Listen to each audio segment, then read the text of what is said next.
Welcome to Team Canaveral Student News at the end of this wonderful week of November 30th, 2015. I'm Aiden Board, bringing you world news and kicking off this episode. After all the recent terrorist attacks around the world, especially in Paris, people have been wondering what's going to happen next with ISIS and all the terrorist groups out there in the fight against them. Well, the answer has presented itself to us as Germany has joined the fray. The German parliament recently voted for Germany to deploy 1,000 soldiers, a naval frigate, and tornado jets to the Iranian and Syrian regions. However, not for a combat role. It is strictly for surveillance and to assist France in its fight against ISIS. The vote came about from a request from France after the terrorist attacks in Paris. However, Germany is not the only nation participating, as a recent United Nations resolution was passed to have all members take all necessary measures. It seems that with each day the conflict with ISIS is heating up, tension building with each announcement. Who knows what will happen next? Now on to Miles with National News. Thanks, Aiden. This week in San Bernardino, California, there was a shooting at a conference center that took place on Wednesday at 11 a.m. There was at least 80 guests who were attending a holiday party when two people came in and started firing. A man and his wife were the shooters of this catastrophe.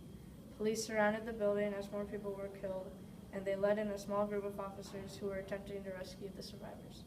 The police weren't sure whether or not the shooters were still in the building.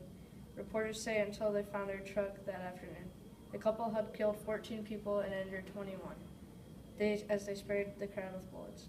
The two escaped but died in a fatal gunfight between police. Next up, we have Jacob with state or local news. Thanks, Miles. Today in local news, an Indiana woman was caught abusing her child while her husband took a video with a hidden camera. This all took place in Washington, Indiana, when police began their investigation on November 30th, when the father told police he thought the mother of his two kids was abusing them. He told police that he had filmed it with a hidden camera, and then for some reason he posted it to Facebook. The case was then turned over to Washington County Prosecutor's Office, where they issued a warrant for her arrest. She was arrested on December 3rd. The woman's name was Kendra Beswick, age 24, and ended up being arrested on 2 felony counts of battery on a child under the age of 14. It isn't known exactly why he posted the video to Facebook, but he probably wanted to get the word out about his wife abusing his kids. That's all with local news. Now on to Russell with science news. Thank you, Jacob. Now on to the weekly science news. Can DNA predict a face? Well, recently, there's been an autopsy report that says that it can.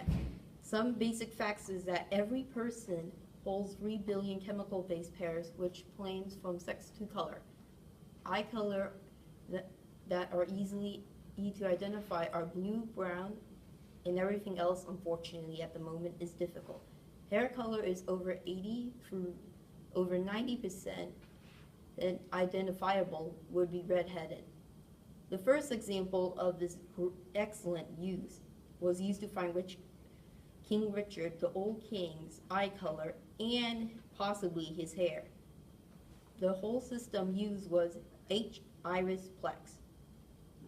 The eye color was believed to be blue, and he was either blonde as a kid and or continuing that, in addition, possibly light brown as he got older. So most letters don't vary from one person to another, making it super easy to identifiable and can possibly help the future.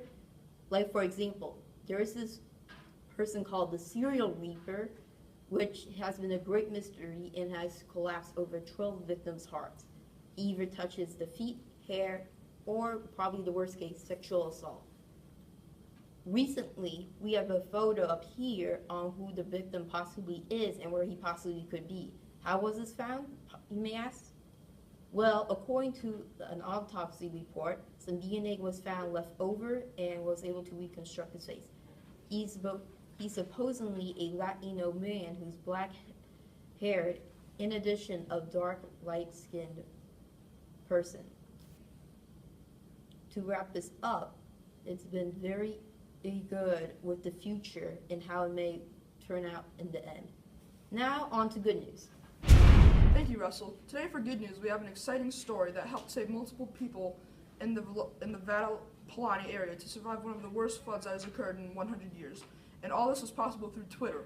A young man tweeted out on his account that if anyone was stranded near this area, come to my place and I will accommodate multiple people into my building. I live close to the metropolitan area bus stop. Please retweet. This man saved multiple people in Vadapalani. This man is an owner of a local pawn-style shop and held up to 25 to 35 people and saved multiple children and families. That's all we have for this week for TCSN, folks. See you next week.